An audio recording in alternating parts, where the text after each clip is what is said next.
Hey hey, what's up?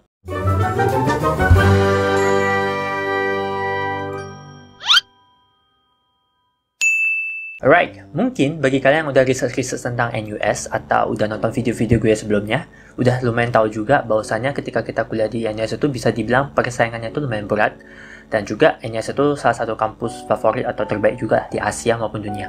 Nah, dengan status kampus terbaik tersebut, ya, yang pastinya juga proses pendaftarannya dan penerimaannya itu, admissionnya itu juga lumayan selektif gitu. Which leads to, yang berarti, murid-murid yang misalnya keterima untuk kuliah di sini juga udah bisa dibilang unggulan lah. Karena proses seleksinya itu yang juga udah lumayan selektif dari sananya, dari awalnya gitu. Nah, jadi dengan proses pendaftaran, proses penerimaan yang selektif ini, nggak heran juga bahwasanya dari murid-murid yang keterima tuh banyak juga itu murid-murid yang sebenarnya juga alumni OLIM atau anak-anak OLIM gitu, baik yang nasional ataupun internasional. Bahkan juga ada yang benar-benar udah menang juara olimpiade internasional gitu. Dan oleh sebab itu, karena lingkungan yang seperti ini, seperti yang tadi gue jabarkan tadi, bisa dibilang kuliah di NUS itu menjadi kompetitif banget gitu. So, sesuai judul videonya dan apa yang gue ceritakan tadi, mungkin kita bakal muncul suatu pertanyaan nih. Gimana sih caranya survive atau bertahan kuliah di NUS gitu? Apalagi bagi kita yang bukan anak OLIM gitu. Bisa gak sih kita survive kuliah di NUS? Apakah kita beneran bisa berkompetisi dengan mereka-mereka kuliah di NUS ini? Do we have the chance?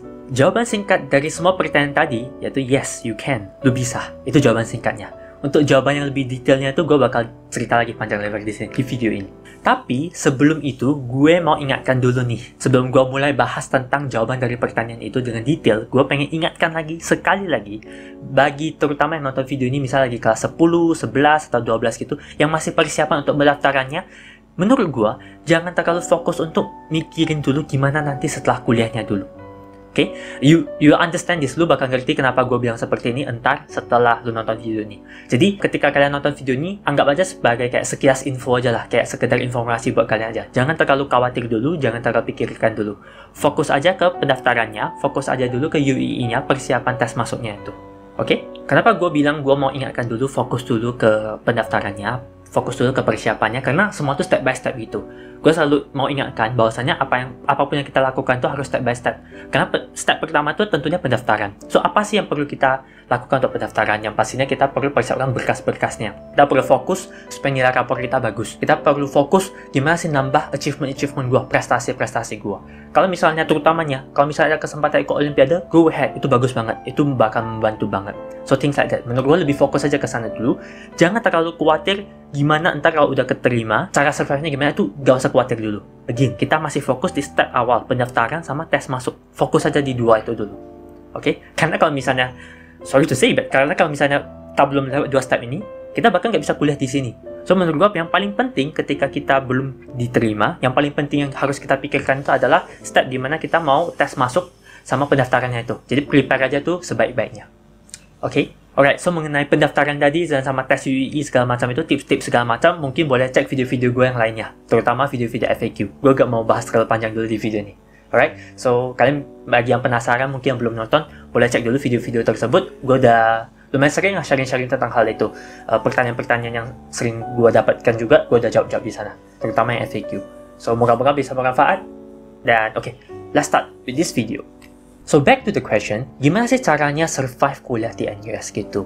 Nah, untuk pertanyaan ini sebenarnya gue beberapa kali dapat di DM juga.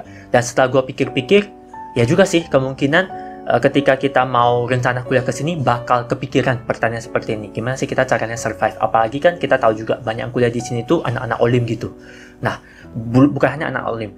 Misalnya kayak murid-muridnya lain juga bisa dibilang yang unggulan-unggulan gitu juga. Karena, ya, like I said just now, pendaftaran itu lumayan selektif gitu. Admissionnya juga lumayan selektif. Nah, jadi bakal muncul nih pertanyaannya. Lah, kalau kita yang bukan anak OLIM, gimana nih kita bisa survive di sini? So, gue buatkan aja video ini, semoga bisa menjawab lah dan bisa bermanfaat gitu. So, for the context, gue ini juga bukan anak OLIM. Mungkin beberapa kalian juga udah tahu, gue sendiri bukan anak OLIM. Dan untuk menjawab pertanyaan tadi, menurut gue setelah gue kuliah 3 tahun di sini, ini udah mau masuk tahun keempat. Mungkin ketika gue upload video ini, gue udah masuk tahun keempat. Udah masuk semester ke-7.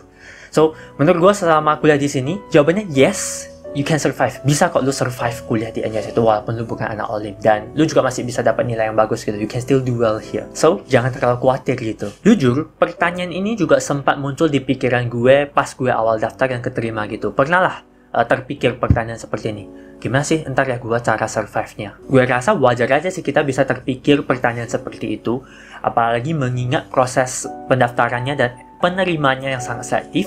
Sehingga kita juga tahu kan murid-murid yang keterima itu seperti apa aja gitu. Jadinya ada kayak rasa khawatir gitu. Gimana nih kalau ntar gue udah keterima, udah kuliah, gue malahan jadi yang terburuk atau jadi yang paling akhir gitu. Atau yang paling lemah.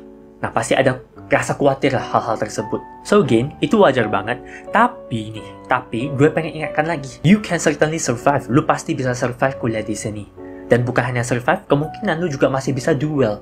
Maksudnya kayak lu masih bisa berprestasi dan dapatkan nilai bagus gitu. So bukan hanya survive, tapi lu juga masih bisa do well. So don't worry too much about that. Jangan terlalu khawatir.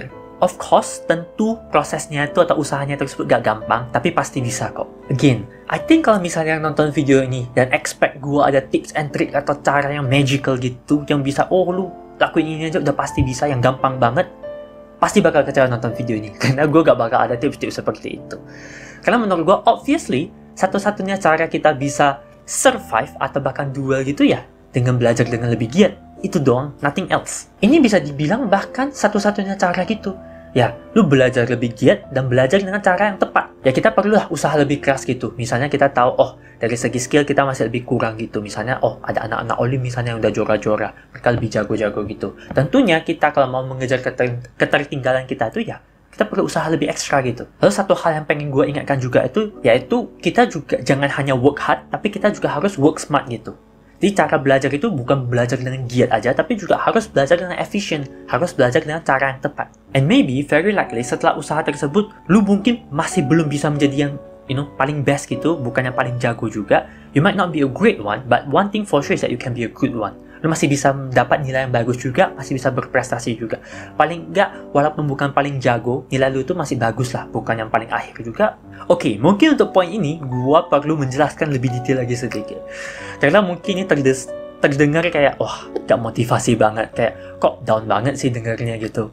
But again, seperti sharing-sharing gua di video-video lain, gue berusaha sebisa mungkin, gue gak mau sugarcoating, gue gak mau memperhalus fakta atau kenyataan yang ada gitu. Gue mau sebisa mungkin sharing aja, apa aja sih yang gue alami gitu, dan apa aja sih yang temen-temen gue alami juga gitu.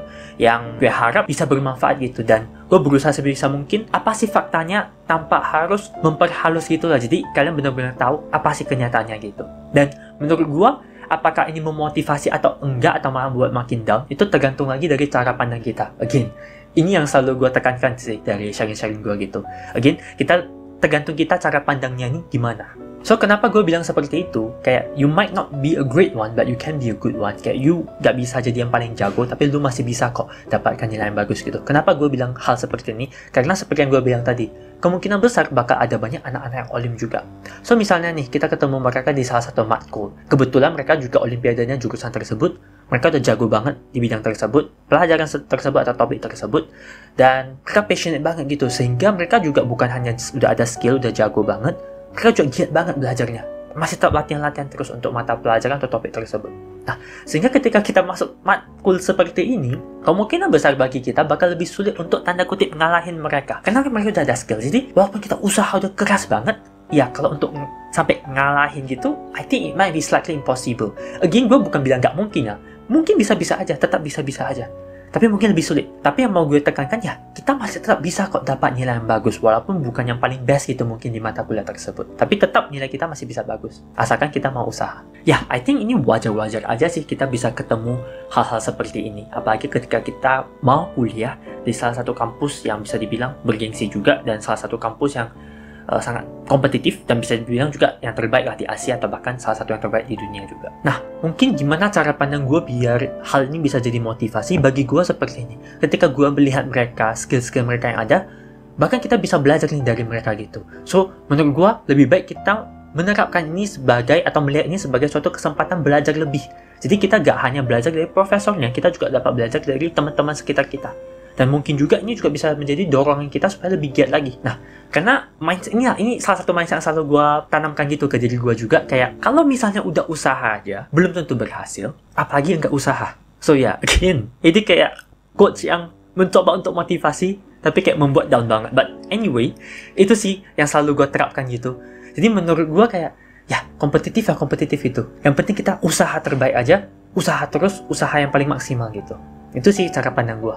Dan mungkin at this point kalian juga penasaran nih, jadi sistem penilaian di NUS itu gimana gitu. Nah, ini gue jelaskan sedikit deh, kayak sistem penilaian yang kita pakai di NUS gitu. So, secara umum, mata kuliah di sini tuh kebanyakan kita pakai sistem namanya bell curve. Nah, untuk singkatnya aja ya, apa sih sistem bell curve ini? Bisa dibilang dia udah menetapkan nih kayak kuota gitu. Sebenarnya kalau misalnya lu bisa lulus nih seleksi masuknya itu, lu bisa lulus tes masuknya juga, I want to say stres itu udah hampir pasti sih. Kayaknya semua murid yang kuliah di sini gitu bisa dibilang pasti mengalami stres.